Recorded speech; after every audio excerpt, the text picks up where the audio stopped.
Kumpiyansa si Pangulong Ferdinand R. Marcos Jr. na kayang abutin ng bansa ang pag-unlad na ramdam ng bawat Pilipino. Narito ang sentro ng balita. Ang bawat Pilipino ay makikinabang sa pag-unlad ng ekonomiya ng bansa.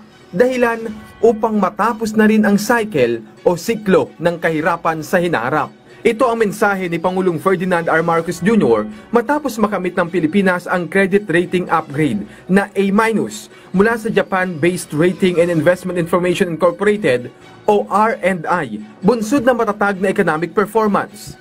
Ayon kay Pangulong Marcos, ito ang pinakamataas na grade ng bansa na nangangahulugan din ng mataas na kumpiyansa ng mga investor sa Philippine economy. Patunay anya ito ng pag-upgrade o pagbuti rin ng buhay ng mga ordinaryong Pilipino. Ibig sabihin nito, sabi ng Pangulo, makatutulong ito sa pagbaba ng borrowing cost at matiyak ang abot kayang financing para sa gobyerno, paginegosyo at mga ordinaryong mamimili. Sa halip aniya na gumastos ang bansa para sa pagbayad ng interes, magagamit ng gobyerno ang matitipid na pera para sa iba't ibang pampublikong serbisyo tulad ng infrastruktura, healthcare facilities at pagpapatayo ng mga silid-aralan. Makatutulong anya ito upang makapag-invest sa taong bayan na magiging daan upang makagawa ulit ang bansa ng mga susunod sa yapak ni Olympics two-time gold medalist Carlos Yulo.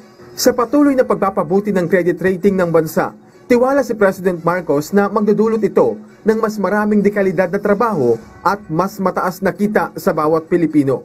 Sabi pa ng punong ehekutibo, bagamat ito ang kauna-unahang credit rating upgrade sa ilalim ng kanyang administrasyon, hindi aniya titigil ang gobyerno rito. Titiyakin niyang ibubuhos ng pamahalaan ang lahat ng makakaya upang matiyak na panalo ang mga Pilipino.